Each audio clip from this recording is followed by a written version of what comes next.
just, Okay, I am Tammy Proctor, and I am joined here with Kelly Rovegno from the University Archives, and we are going to be conducting an oral interview about the history of women's sport at USU. Today is October 5th, 2023. And Marilyn, would you be willing to tell us your full name, where you live today, and that'll kind of get us started. sure.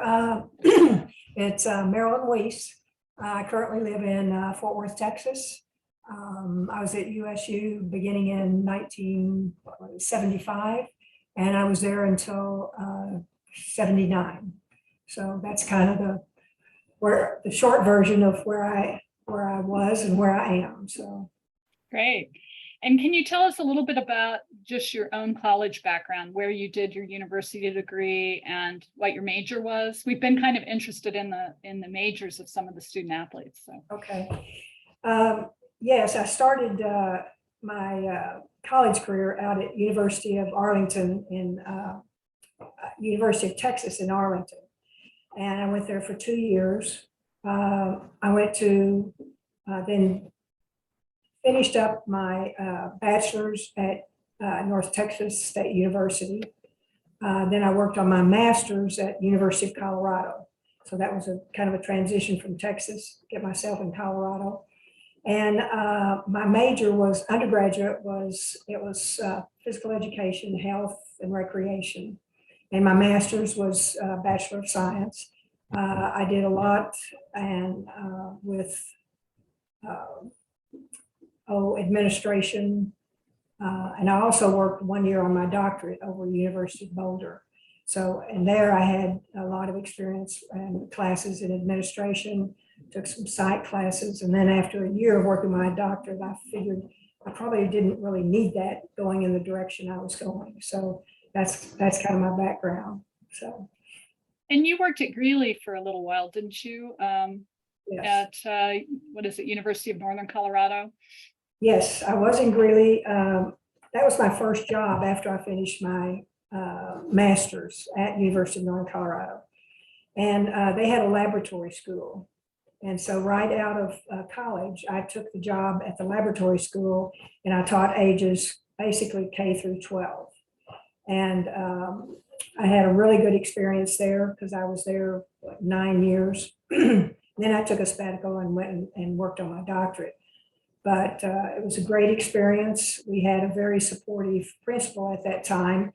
And so we pushed athletics. We started state championships in Colorado for women.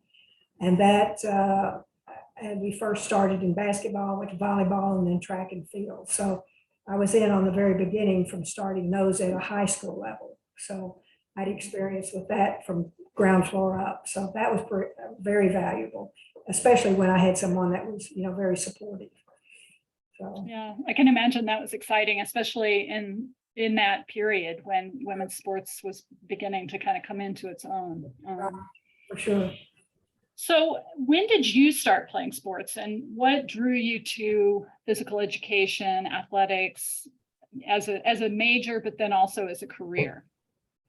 Well, I think I was born playing sports because I always wanted to be active. I always wanted to be outside. So it didn't matter the sports at that time. In high school, we did have a couple of sports, tennis and volleyball, that had state participation. And that was very early and that was very unusual. So of course I got involved in that, but I was always loved sports, whether it was water skiing or hiking or flag football, just everything. And so that was a lot of fun. So my interest was always there. As I went into a field of physical education, I thought, well, I'd really love to, work with kids, work with students, whatever level it was. And then I found myself all of a sudden, I was in K through 12 and teaching physical education, and also quite a few classes at that school at University of Northern Colorado, we developed an outdoor ed program where we taught water skiing, we taught mountain climbing, we taught a lot of different activities, not just volleyball, basketball, track and field. But those were some great experiences, just starting all of those new adventures for those kids. And also during that time, we at at Northern Colorado, it was just a great experience all around, from my bachelor's to master's, and then working on my doctorate. So great. Do you remember who recruited you to come to Utah State, or how you got the job, and maybe just talk a little bit about how you ended up in Logan and how this fit into your career trajectory? Okay. Well, I really didn't know how it would fit in my career trajectory. I knew I wanted to move on and move up a little bit and get out of just, although I missed it a lot, get out of teaching just kindergarten and high school kids. But we had one of our athletes that had applied to Logan on a basketball scholarship. And at that time, I wrote a letter of recommendation. The principal wrote a letter of recommendation, and she ended up speaking with Fern Gardner, who was there, and she was getting ready to take a position at University of Utah. And so she basically hired me along with Liddell Anderson and some of the other administrative staff out of the president's office. And so that's basically how I got to Logan. They got my name, then they started calling me and asking if I might be interested in, in taking, applying for the job. And I thought, well, it looks like a beautiful area. I'd never, been to Logan, but it looked like a beautiful area. Looked like an opportunity to get in, through to the university and college ranks. So basically, after I talked to Fern, I decided, well, let's, give it a try. I had finished a year at my sabbatical and gone back to, the lab school for another semester. And then I looked into this position. So. And if I'm not mistaken, Fern went on to be the athletic director at the University of Utah. Is that right? Yeah, she took the position when I came in 1975. I know in your records it says she was there till 79, but she wasn't. She left in 1975 to go to University of Utah, and but I had great expectations of what we could do. I never look at I guess I look at a situation like, well, this will be a challenge, and but I've kind of done this before, so I wanted to see what I could do with just starting with a bare minimum, because there were a lot of club sports at USU. Fern was coaching basketball, volleyball, and track and field. And when she went to Utah, she only had to coach basketball. So I think in those days we all knew we had to coach everything. And so that's why my background is kind of broad in what sports I have coached. But I came into the program with, kind of with open eyes and was enthusiastic about it. And so that's kind of how we got started. I just stepped into a job, found all the things we needed to do, and just started working on it. Yeah. Can you sort out for me just like, what was your role in relationship to Liddell? The positions have names to them, but it's hard for me to know like how they actually worked. Did the two of you work sort of side by side, or was he your supervisor? Or how did that work? Well, he was athletic director. I was okay. Women's athletic director, and I was hired for that position. I worked with Liddell quite a bit on all of the things. He probably got tired of me, preaching in his ear, but we had to work pretty hard together just to get started. Because as I said, we had to hire coaches, we had to get athletes, we had to see what kind of scholarships we were going to have.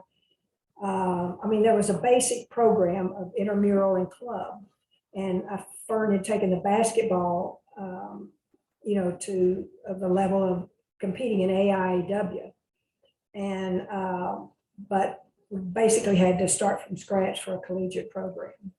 So, and that's more or less how I was brought into the program with Fern. And I worked with Liddell, but we were in separate buildings. That's what we first started with. We needed a building.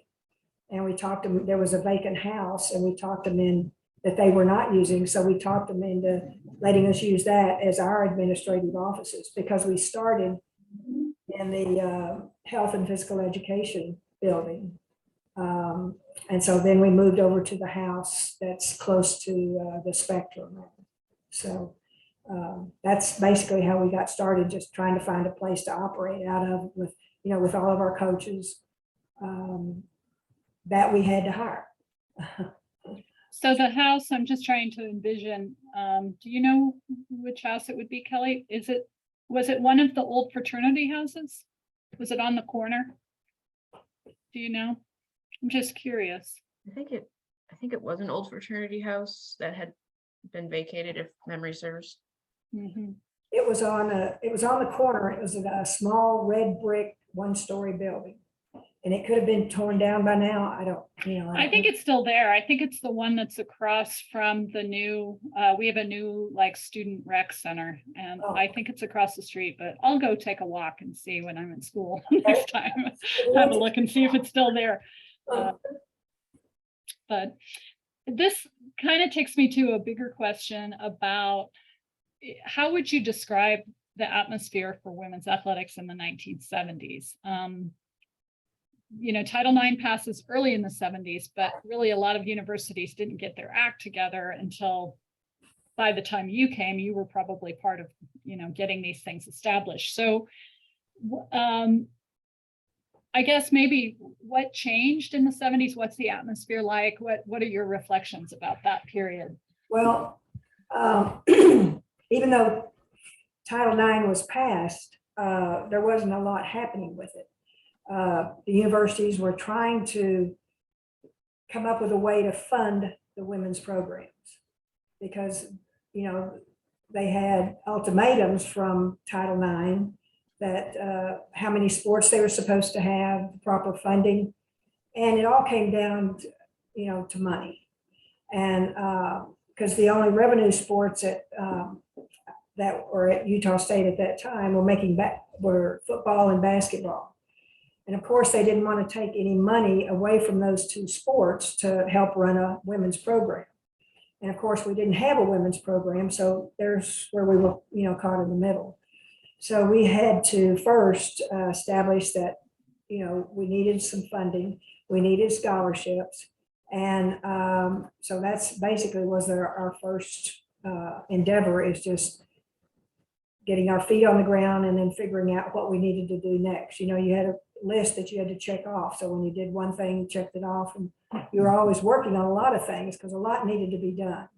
And unfortunately, Title IX didn't get a strong start because it didn't have a lot of strong support from the men's, athletic directors. I mean, they spoke because they knew it should happen, but they just didn't want to spend any money on it. So that was one of the things we had to figure out. They wanted it to magically happen. Yes. Yes. And it's amazing, the more popular we got with our teams, the more interested they got, because we were getting a lot more publicity all of a sudden in the papers because we started winning and winning and winning. And at that time, I mean, they had good background in sports, but they weren't at the national championship level. And so it took a while to everything to smooth over, and they wanted to jump in. And when they jump in, they want to kind of get involved so they look good. And then that's kind of what we ended up with. So, and Title IX today is still not perfect at all. I mean, you can look at some of the teams that have been going through some of the same struggles we did in the 70s. And because they're not getting the funding and the people really don't care. And that's how many years later? That's 40 years later. And they try to do the least amount they can, except when your teams are doing well. And then, of course, they want to be involved. Mhm. So that's been my experience with it all the way through. Mhm. Well, and I mean, from what I've learned from looking through the archives, your teams did well. All the women's teams did, and I wonder, how did you recruit coaches? Because when I looked through the records and saw the coaches you had, I was kind of astonished.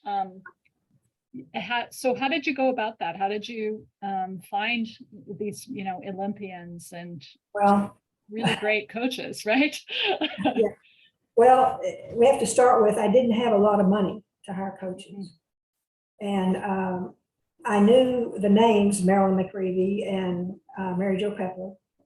And so I just took a chance. They were playing professional volleyball in Houston.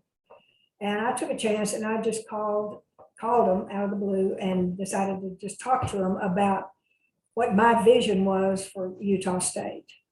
And they had never considered coaching at the collegiate level. They usually were coaching, club teams or pro teams. And I said, well, let's just give it a chance for a couple of years. I could pay you this amount, which was hardly anything.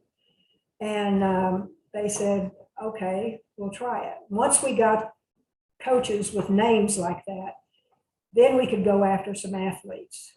But we didn't have basically a lot of funding for athletes. So we had to, talk not only the administration, the legislature, into more scholarships, being in-state scholarships, out-of-state scholarships. And I remember when we started, we had 10 in-state scholarships and 1 out-of-state scholarship. And that didn't go very far. That was for all 5 women's teams? Yes, until we started winning. And then that gave us a little bit more. And then they started finding more, because we pushed for it. Well, we can't spread this over, this many sports. So will you please, see what you can do? And we finally got more scholarships for each, not basic, for track, for volleyball, basketball, and gymnastics. And the people that I hired, Mary Jo and Marilyn, were obviously Olympians. They played on Olympic committees. They were coaching pros. So it made a lot of difference when we got them into the program. Mm-hmm. And that brought about then, the athletes that we saw films of, and not very many people or not very many athletes sent films at that time. So it was kind of hard to judge their ability. But one thing I know, that Mary Jo and Marilyn took a lot of great athletes and turned them into great volleyball players. Mm-hmm. And that was the heart and soul of getting that program started, of just getting some big name coaches in there. And then, for the rest of them, hiring John Horan for softball, of which they also won, a couple of national championships. Mm-hmm. John was just out of the Navy. He was working on his bachelor's at Utah State. He also finished his master's there. And so I had him starting as a grad assistant coach for softball. Ray Korn, who just recently passed, I think in 2018, he was there for 31 years. And he was involved in the club program, but we turned it into a collegiate program. So, and that was gymnastics. Yeah. He was there for 31 years. Yeah. So they had just had a memorial gymnastics meet, I think, in his honor earlier this year. Good. Yeah, he was very special, because he worked really hard and he brought the athletes in. And I know he, for quite a few years, just when I was there, he got, he pushed it, and we got to nationals in gymnastics. So basically in volleyball, gymnastics, and a couple of others, we really did well, because you had to kind of start one place and then move to the next and move to the next. And so we finally, built up a pretty good program. Mm-hmm. Yeah. And I'm not sure I know who the basketball coach was when you were there. Well, I was the coach for, Ah, when I came in, I was basically coaching basketball, volleyball, track and field. And I thought, well, this is not gonna work. That's why I went on a all-out effort to find coaches. So because I couldn't, I realized I can't do this. So mhm.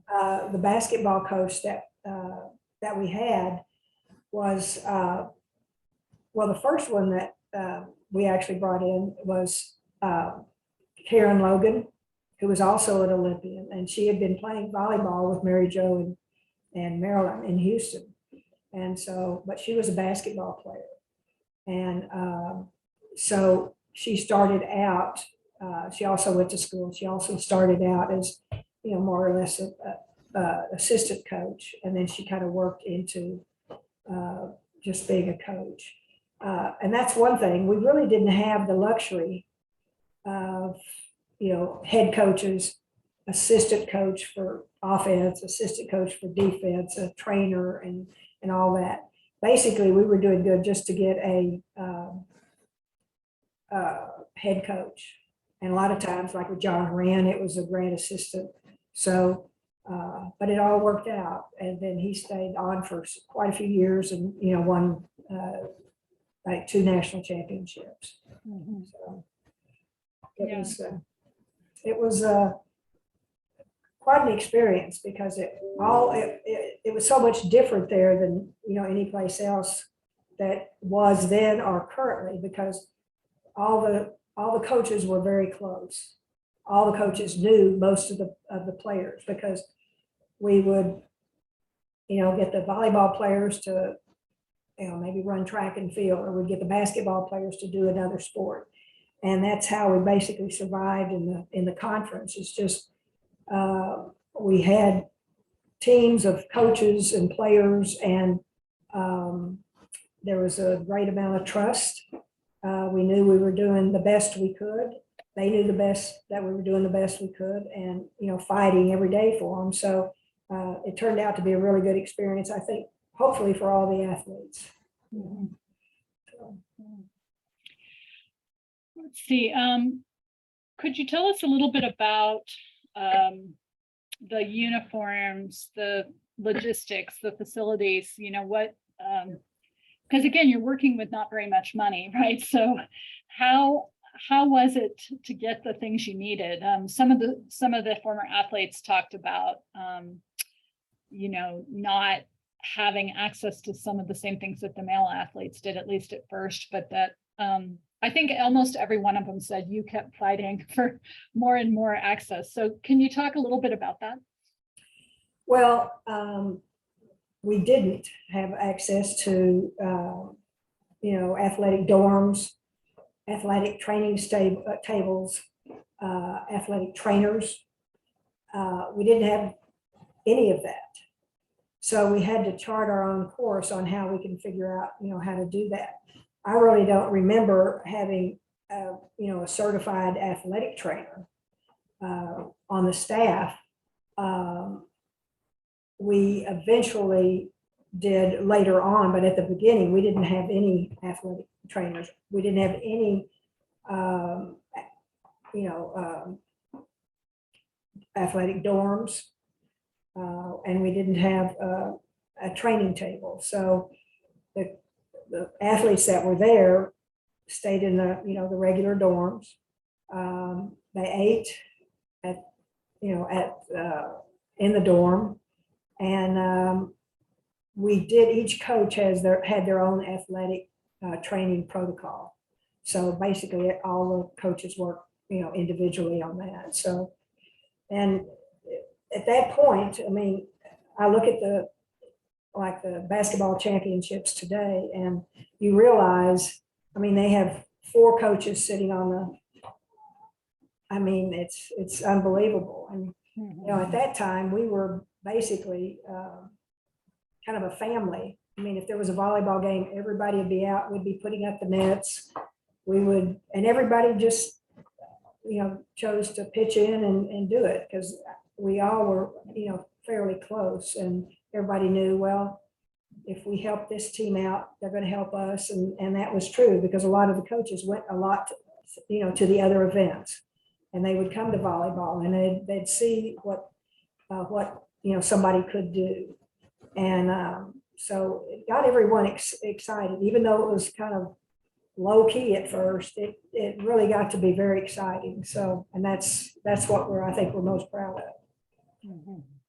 Yeah, I mean, the crowds that you had for some of the volleyball matches and the softball games, it's really amazing. And, today USU has its own volleyball facility. So that's a long way from, I think some of the athletes said that occasionally they had to play at Logan High because the Spectrum got double booked or, things like that. Right. Or over at the Health and Recreation Center. We were basically moving all over.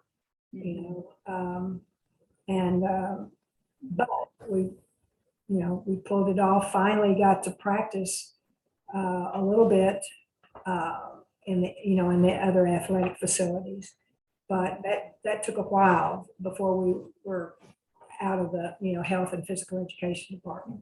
So, but I know the athletes back then, that was 40 years ago, but hopefully, I think they learned a lot. I think they can't believe now what they missed. Just like I look back and say, well, I can't believe what I missed, when I was their age too. So I think we're all in that spot that things have changed so much.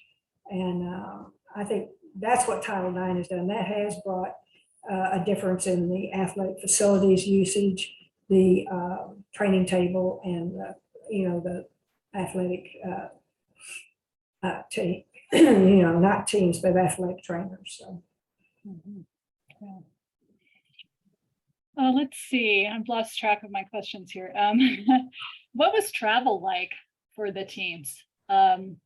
This is one of the things that I think the students in my class gasped, like audibly gasped when they were listening to the oral histories, because one of the athletes talked about getting, piling into an RV and driving to Southern California together and things. So can you tell us about travel? Because they went to Hawaii, they went to Canada, they went a lot of places. So where did you find the money for this? How did they do it? Well, we raised a lot of money. We had, we say the old cookie sales, where we had raffles, we had all kinds of candy sales. We drove to most places except Hawaii. They drove to Canada. They drove, and we saved a lot of money just because University of Hawaii was probably one of the top 3 teams in the nation. So if we were going to be competitive, we needed to play that. Also, that was a draw for some of the athletes if they knew that, they could at least come and have a nice trip. We were always trying to make a draw for that. So, but we did have an RV. It was actually, and it's probably not even legal now, but we had an RV fifth wheel, and I had a truck. And so Mary Jo would usually drive, or I would drive, and we would head out to California, and some of them were riding in the back, some of them were riding in the back of the truck. But, we didn't have money to fly them out there. And if we wanted to play the UCLAs and the USCs, San Diego States, we just had to drive. So that's basically what we did. Then we moved up to USU did have vans.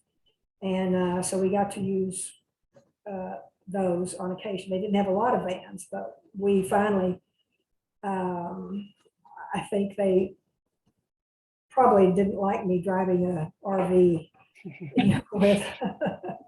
with the kids in the back. So I think they came up with some other, because they knew we were going to find a way to get there one way or the other. So, but it was just, again, it was all about money. All of a sudden they were just forced to, okay, you've got this program, now put some money in. Now all of a sudden you've got this major program that they weren't expecting, I don't think. And we needed, more money at that point. So that was, I think, my cause. I was always pounding the desk for, for more money. If they want to be good, we have to have some support in facilities and travel all these other things. So some of it landed on deaf ears, some of it got through, and it was amazing about our fans, all the alumni, all the other student athletes. Because I think in looking back, you'll see we had like 3,500 people or more at volleyball games. Mhm. And that was very unusual for that time. And soon we got, started drawing a lot more for softball, basketball, because I mean, that's what winning does. People want to come out and see how how you're doing this and pulling it off. And it was great. It really was. Just in reference to volleyball, one of the things that the former athletes told us is that they had a lot of fun also before games and during games with, making their own costumes and doing little rituals. And what was your approach to that? I would imagine some of the opposing teams didn't always like it. So, well, I think that was just whatever the personality of the team was. I think that's what the coaches, fed into. And athletics has a history of, being regimented and doing certain things.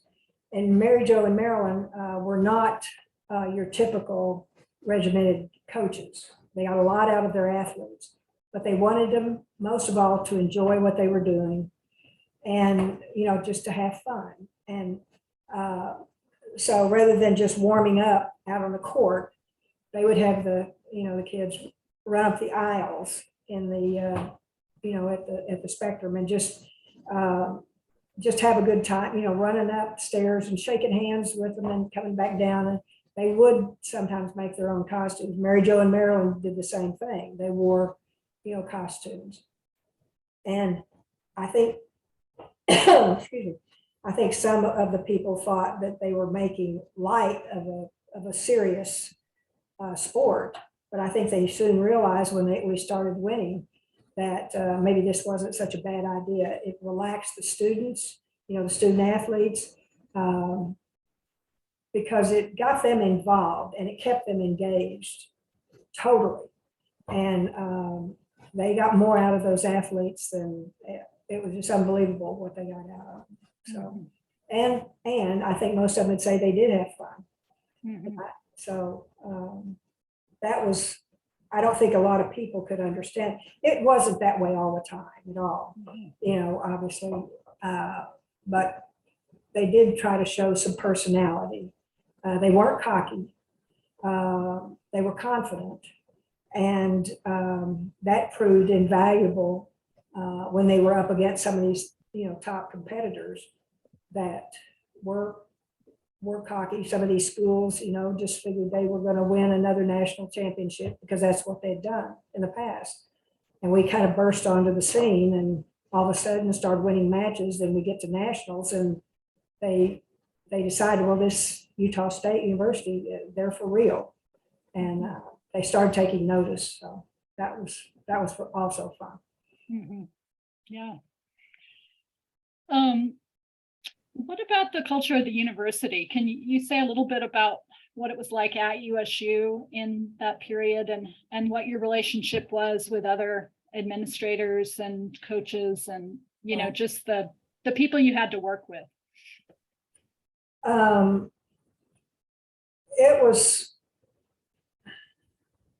It was sometimes, obviously it was strained because I was on them all the time and pushing them. But I had a very good relationship with some of the other, men's coaches, but the basketball coach, because we were trying to share facilities. And so that was one of the hardest parts of trying to, when do we practice? Well, we got to practice in where we're going to play. So we need to play, practice over there. So we did that. What was your first part of that question? Do you remember? Just what the culture was of the university. Well, it was pretty, and I doubt that it's changed that much culturally. It was probably more in-state students at that time than out-of-state. Very Mormon culture, because you're, in Mormon country, so in Mormon state and in Mormon school. So it was very much so, a Mormon culture. So I don't think they realized, at that point, I always remember they thought, well, everybody needs a husband. And, that was just the culture that, well, everybody needs a husband, and it didn't matter. And that was kind of a culture shock to me, because I was used to doing my own thing. I'd go rent a weed eater or something. Well, now is your husband going to be there to help you? So you just get that feeling. And I'd never had that before. And I'd never even thought about it before, but I'd say, no, I can take care of it. And they were just being nice, but you asked me the culture, that was the culture.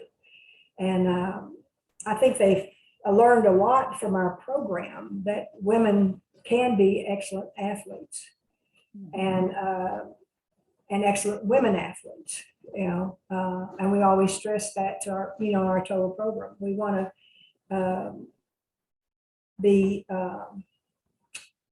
not humble, but we don't want to be, as I said, we don't want to be cocky, or we just want to be very graceful, in our approach of what we did, how we acted, because a lot of them were in a different, a lot of them were from California, which is a lot different from Logan, Utah. So they learned to respect where they learned to respect where they were and what was more or less, it's not allowed, but what you just, a lot of people took for granted there. And we tried to be sensitive to that, because we knew that we don't understand everything about it, but we'd like to understand as much as we can. So that was pretty much the culture of the city and the university. Some of the administrators, I was trying to think,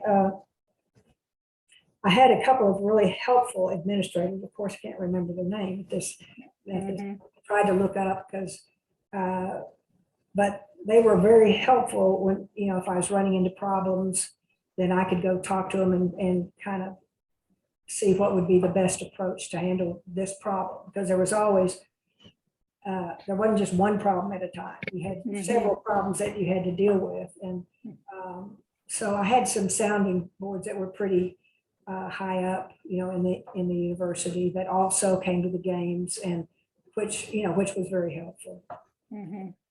I think that the records on women's athletics are actually in the presidential papers. Just that's where they've landed. And I noticed that you were there over 2 different presidents. I think Stan Kazir and also Glenn Taggart. Right.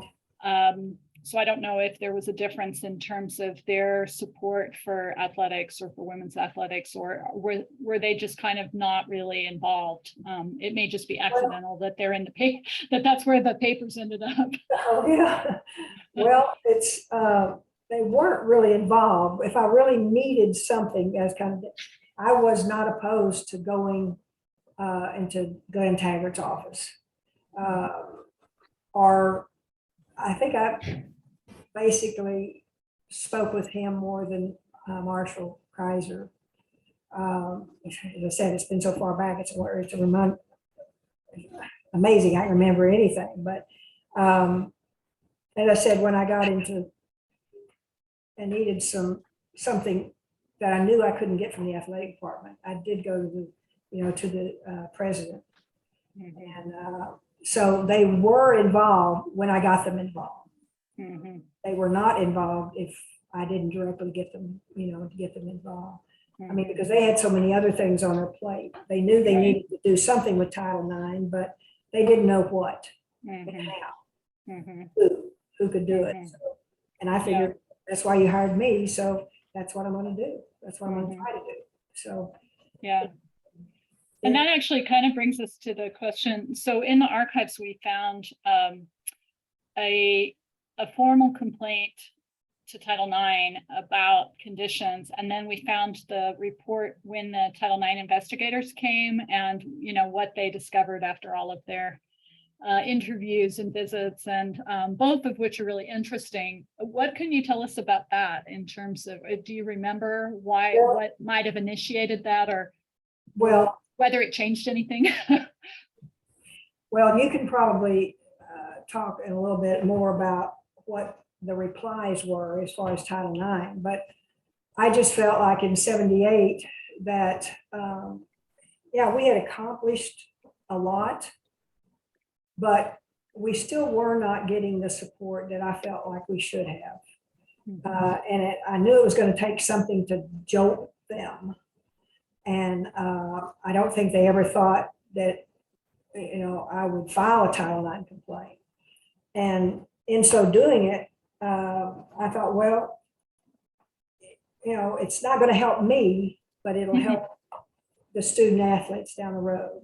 And I felt for them that we had produced a pretty good, product and a pretty great group of student athletes as far as, grade point average. And I didn't think the university and athletic department was doing their part to support that. And so that's why I went ahead and filed it. And I know it took them a long time.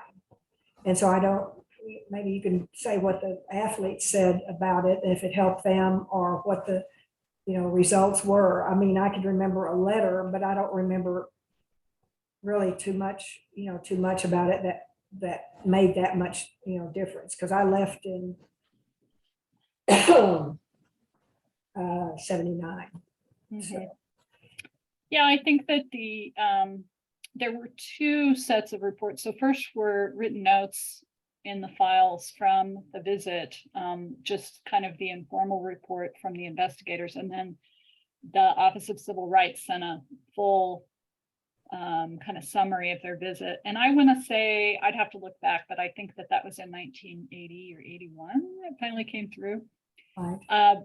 But a lot of what they were recommending had to do with more equal facilities and access to facilities and to meals and things like that, which I'm guessing that was implemented, but I haven't looked forward to see. I mean, it could be something that maybe my class in the spring kind of takes it forward. I'm not sure what they're going to end up doing, but I suspect it did have, just from the responses in the memos, I suspect it did have an impact on creating better facilities for the athletes.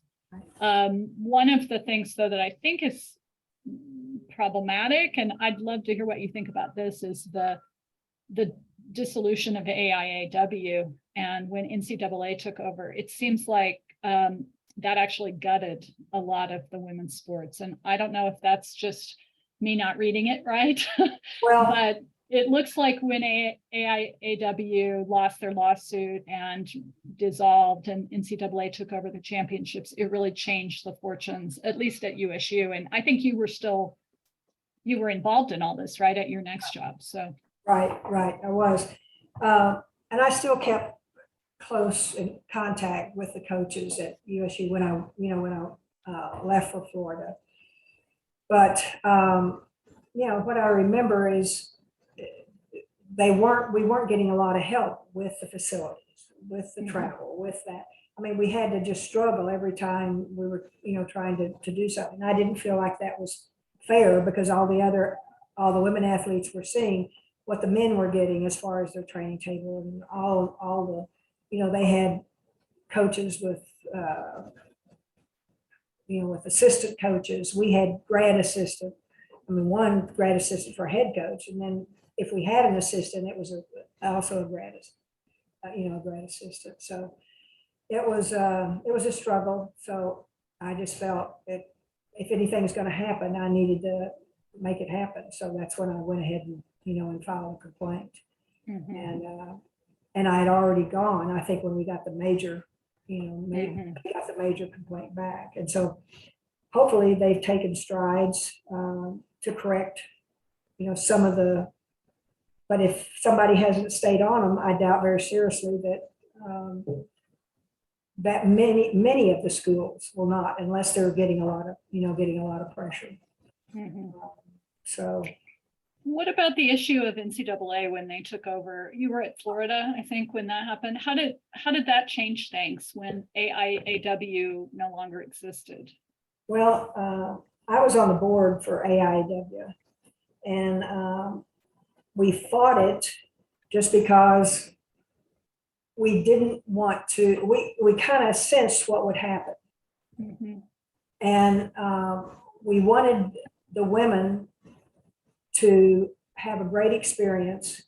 We just didn't want to be women's sports in a male framework, Mhm. because that meant to us at that time, it meant, well, they'll just have men coaches. If they're coaching track, they'll coach the women's too. If they're coaching, a lot of the spring tennis, they can coach the women's and men's. If they have, all of our sports. And so we thought that's not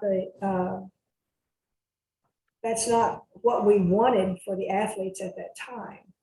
And but we realized that NCAA was, they were very strong at that point. And we realized we weren't going to win the battle. Mhm. And we didn't want to lose the war, but we didn't, and we knew we'd probably lose the battle. And so that took years, I think, off everybody's life, just, trying to fight that. And then finally, I was at the meeting when they had the vote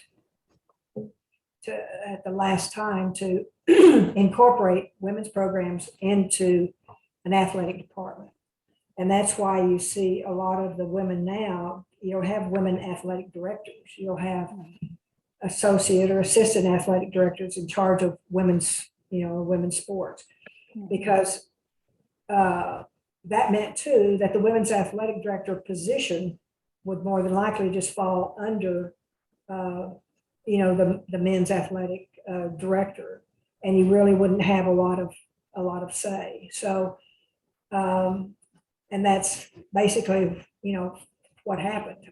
Mhm. And yeah, it's great now, 40 years looking back. It's probably, with the amount of money they're putting into it, and they're forced to. I know, I think it was Oregon, University of Oregon. I think they had filed something recently, just, the basketball championships for women and the basketball championships for men were just so different. Mhm. And so they thought that, they should be televised. Some of the regionals should be televised. Nothing was being televised as far as any of the women's sports. Now, at least you can go on and see a lot of women's sports on TV. Back then, there was nothing on TV. You just see men's football and basketball and some of the other track and field.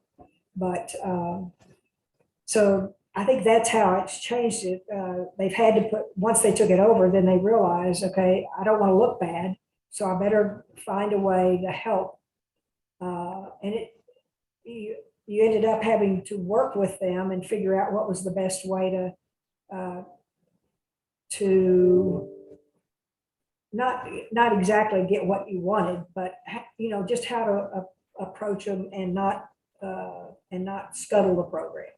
Right. And because they had to have so many sports.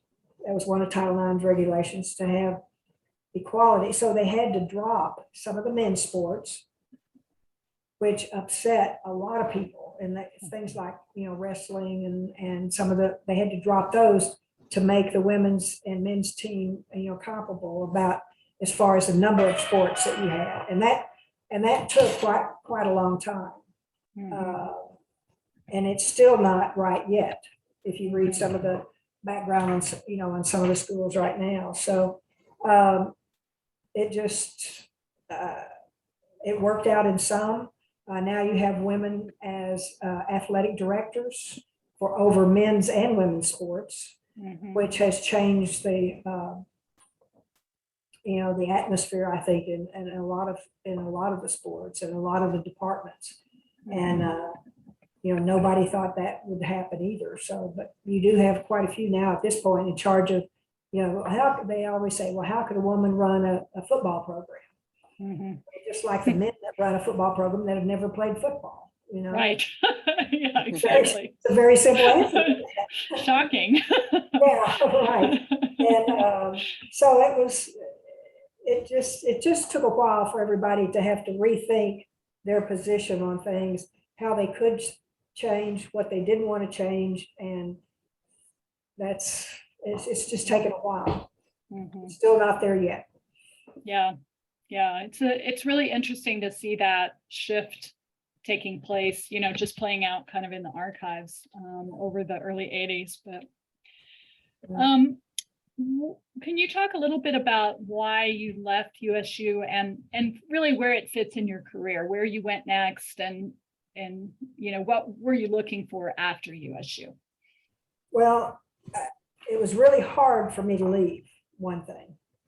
But I knew that you could only struggle and produce, you know, so much. Then we got to a certain level that you had to have support.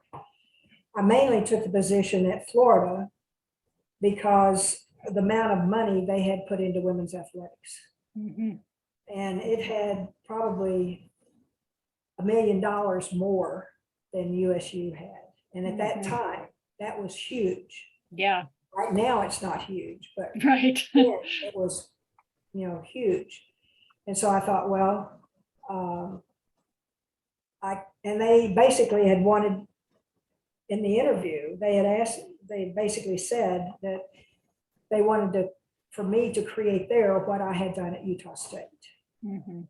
And, you know, they asked me a lot of questions about, you know, how it was done and how I could do it there. And at that point, I had several of the administrators out of the president's office, and they have a university council. They were doing the interviewing. And then I finally met with the AD there and was offered the job. But basically, I just felt like I was kind of spinning my wheels because we weren't getting anywhere. Mhm. And I didn't feel like that was right for the athletes. We weren't getting any help. I know after I left, everybody said, well, you know, we had the national championship, volleyball championships that were supposed to come to USU. And after I left, they did not have anyone to carry that forward. Sherry Redwine, who was one of the assistant basketball coaches, she was also the sports information director, my assistant. She was doing about 3 jobs and plus coaching. And they wanted her to handle the national championship. That, you know, we would have had thousands of people. And she just felt she couldn't handle it with all her other responsibilities. And she wasn't getting any help too. Yeah. So those are the things that I think kind of scuttled the enthusiasm when we could have had the national championship there, but we didn't have the, you know, real people really to, you know, to put that on. So,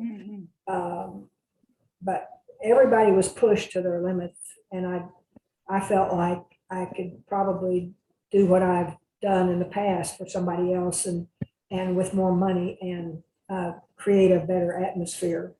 You know, I figured my days were numbered anyway, filing a Title IX complaint. Although I knew they couldn't probably fire me for it, but they could make my life miserable. So I just thought, well, this is kind of down the road stuff we're doing. Yeah, here. you'd sort of done what you could do. And yeah, well, I mean, after you left, I don't remember the exact date, but most of the women's coaches, I think, the coaches for women's sport, except for Ray Korn, I think they all resigned on the same day in 1981, maybe. I want to say something like that. And that's and their letters are all in a row in the archive, which is really interesting. So really? Something happened that month to make them all decide we're done. And I suspect it might have had to do with pay from what their letters say. But yeah, well, I wasn't. You were gone already at that point. Yeah. Yeah. Yeah, I wasn't privy to any of those, but I did have an opportunity to, like Marilyn and Mary Jo went to Kentucky Mhm, coach for a short period of time, and then I brought them into Florida, mhm. to develop a program. So, as I said, all the coaches, we're fairly close. So it doesn't surprise me that they all kind of resigned Mhm. at the same time. Because Yeah. I think they were frustrated, very frustrated, and they knew the athletes then were going to get frustrated. So Right. that's kind of how that all happened. Mhm. So after Florida, where did you head after that? How long were you at Florida? I was at Florida until 84. Mhm. And then I took a position. I had an offer, and I got out of athletic administration, and I went to work for a company in Tampa, and it was starting licensed sportswear for all the colleges, nutmeg mills.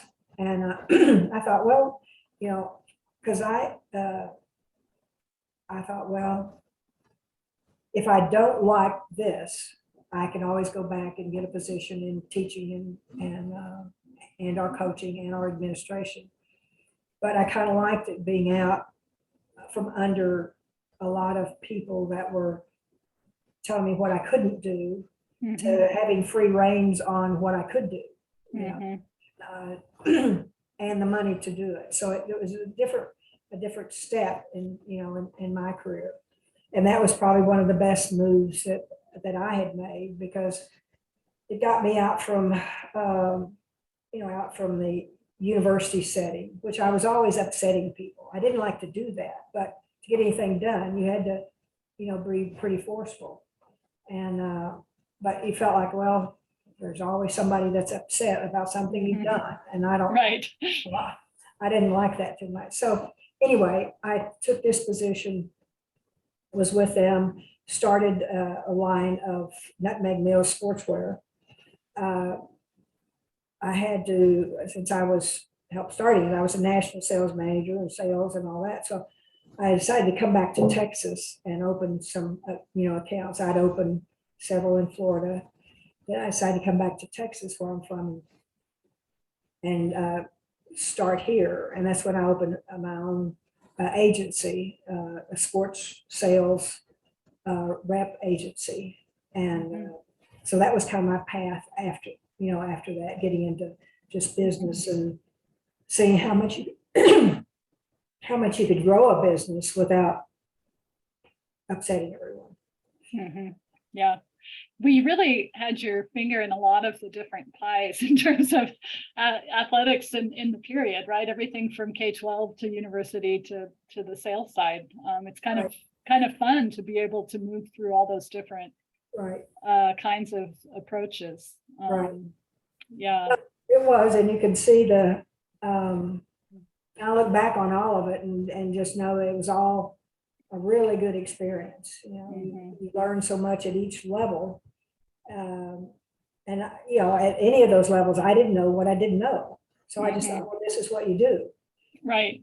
So that's kind of what I did, because there was no roadmap on how to accomplish anything. There was just like, would like for this to be done, and then you could go with what direction you wanted to. So that's probably been a good path for me, because I usually have strong opinions on how things that should and could be run. So it's probably best that I started my own agency. Kelly, is there anything that you wanted to ask just in terms of the material for the archives or things we haven't covered? Can you hear me? Yeah, we can hear you. Great. There was a little suspicious sound and then lost some power. Anyway, so first of all, thank you. This has been, I think, a great kind of interview, and just like the perspective. I think it's really important to capture that. Can you just kind of talk about, like, what were your impressions of kind of USU, like in the 70s, maybe compared to kind of what you did afterwards? You kind of touched on that. But what was kind of the atmosphere like? What you had mentioned, a lot of student interest and community interest. So can you kind of speak to that? Especially around the teams, Kelly, is that what you're thinking? Like, Yeah. yeah. Well, it was hard because when we started, we had 0 fans, 0. Some of the other athletes would come, like if we started volleyball, some of the other athletes would come to a volleyball game, but we really had to grow it from there. And I don't think the people in the community really knew what to expect either, because they'd never had a program that drew this much attention. Logan Herald Journal helped us a lot. They had, right from the beginning, they had people once, because we'd always call them, invite them, and always call them after a game and say, put our results in, and we'd send them pictures. And so we got them involved. Once we got them involved, that created a different culture. And then everybody wanted to be a part of it. I don't know if that makes sense or not, but they wanted to get to know the athletes, and the athletes were willing, to not be real social with the fans, but at least introduce themselves and talk to them after a game. And I think that's what made it successful, is they just weren't their elite, football players or basketball players that just go, play the game and then just go off to the wherever unknown. And but they really got involved in the community, and whether it be us out raising money or whatever we had to, whatever we had to do, but they became pretty well known. And because we did have in-state students, Annette Cottle, who I think was on that volleyball team and also won the Broderick Award the first year as the best athlete in the nation, and also an A student. I mean, those are the things that brought attention to us, not just the play on the court, but really how they could involve. We didn't know how to get people involved. And so we got the paper on our side. We got the athletes on our side of just making, if they had friends, inviting them. And we ended up, and that turned out to work, because 3,500, people. And that was alumni, it was faculty, it was a lot of people. There was a lot of excitement at that time. It was something to do, and it was something that you could get excited about. And so it was, I think it was successful. We had a lot of fun doing it. Did that answer your question, Kelly? Or yes, okay. Yes. I've read some of the interviews just describing the atmosphere. It sounds really exciting. Yeah. I'm going to the women's volleyball game tomorrow night, so I'll see what their crowd looks like. I'd like to know, because I have no idea what they're drawing, right now. I don't know. They've had a good season so far, so it might be interesting to know. Some of the current volleyball, a couple of the coaches came to my class presentation when they finished in the spring, and they really didn't know much about the history of the teams here. So I think it's good.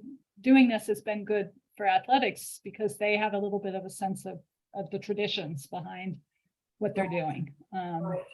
So, well, Kelly, other stuff you want to jump in with?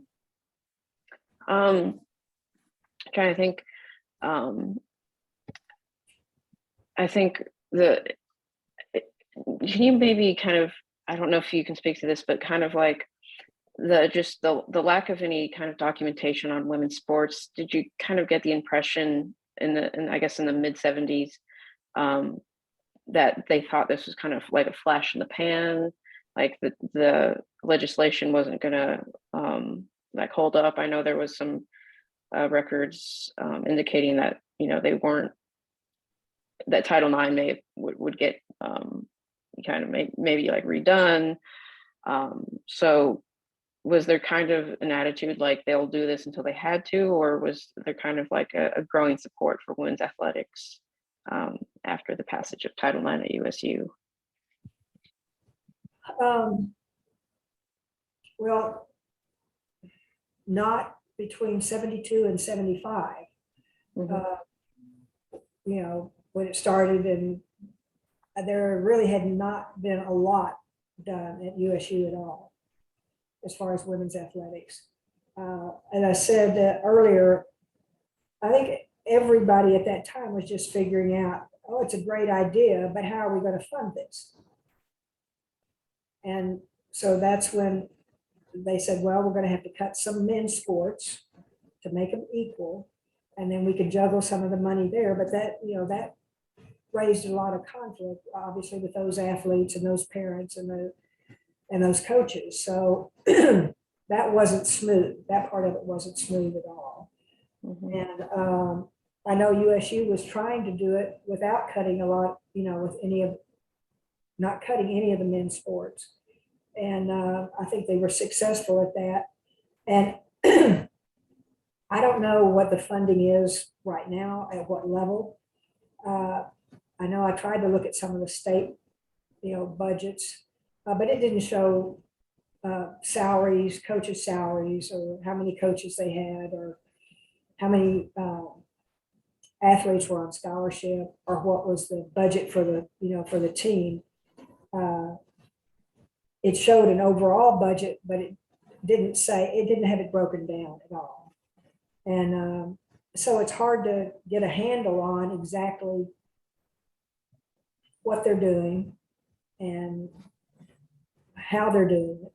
And I think most schools would like to keep it that way.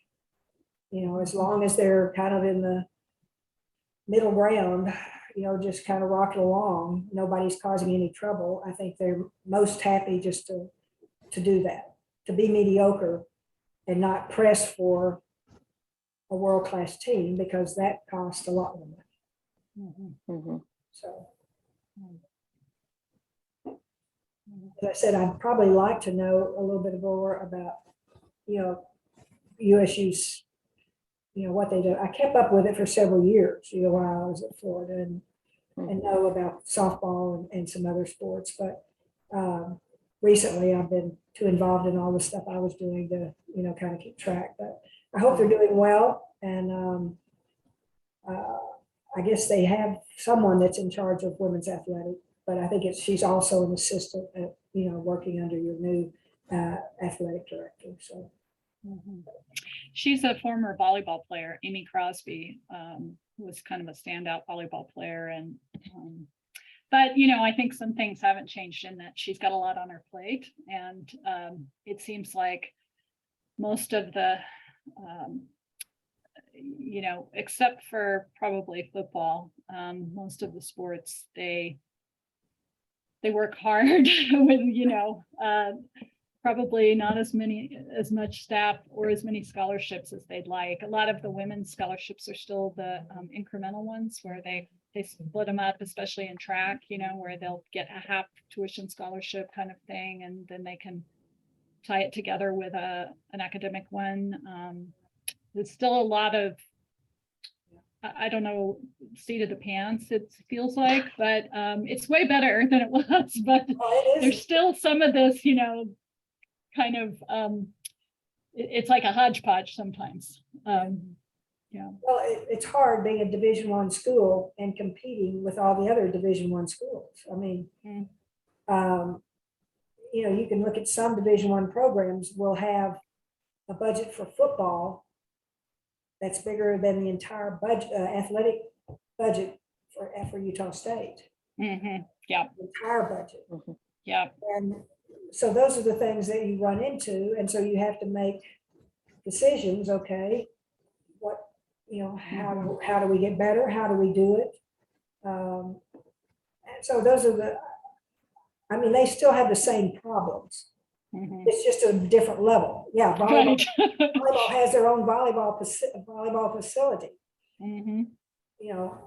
Sometimes we had to work in the high school and the education department, but they still, we had. So there's progress. There is progress, but it's progress at this, level, and I don't think most coaches are going to be satisfied.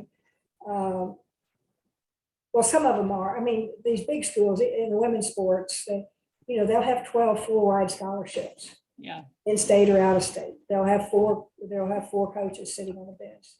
Mm-hmm. They'll have training table. They'll have everything.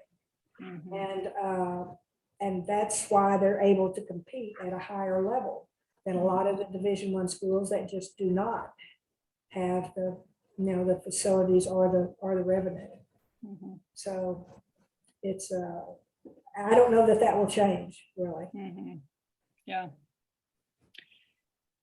Marilyn, is there anything we did not ask that you think we're missing, or anything else you'd like to say Well, about your time here, this, working in women's sports in that period? well, I mean, Utah State was one of my most favorite, experiences for sure. And it was just fun to see what you could do. It was a challenge. And I think we did a lot with what we had, the coaches we had, and the camaraderie of what we developed there, I think was very, very special. That's hard to find in, a lot of other universities. And I know it was early, we had to struggle, but I think everybody that went through it gained a lot from it. And they may look back and say, oh, well, but I missed this and this and this, but we can all do that. It's just, that was 40 years ago. That doesn't seem possible, but it is. So it was a challenge, and I had a great time putting the effort in to get it where it was. So hopefully they don't lose that enthusiasm and culture and just their appreciation of women's sports. Mhm. That's what I hope.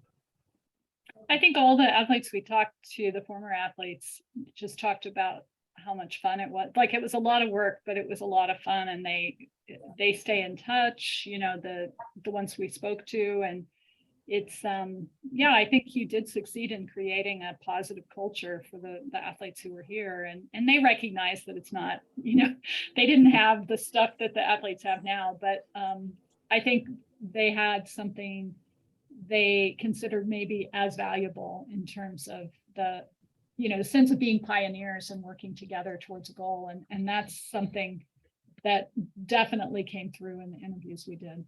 Yeah.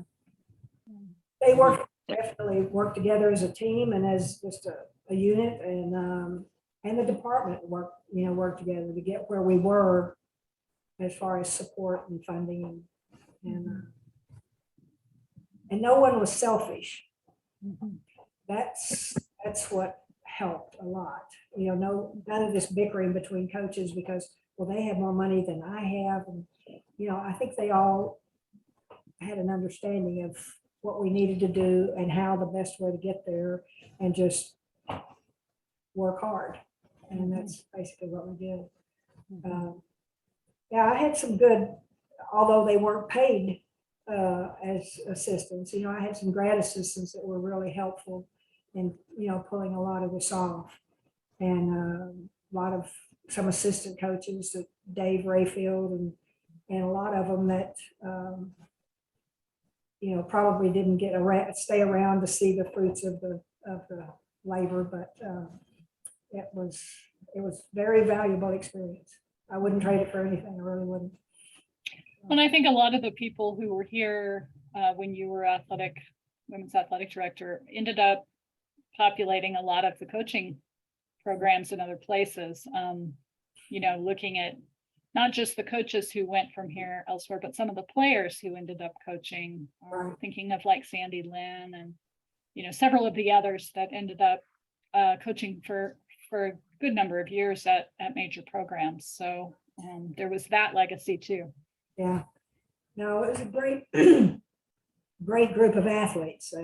And a great group of coaches. So we just found a way to make it work. Mm-hmm. Great. Well, I really thank you for your time, and sorry to have been stalking you for months to see if we could get this doing, but I really wanted to, if possible, Kelly and I really wanted to have your voice in the collection, because I think you have the broader view of the various teams, and that's important to have. So I do want to thank you for that. Appreciate you. Yes, thank you. Getting me involved, and anytime I'll be willing to, to talk or add anything that I can. Okay, I'm gonna turn off the recording here, so let me just do that.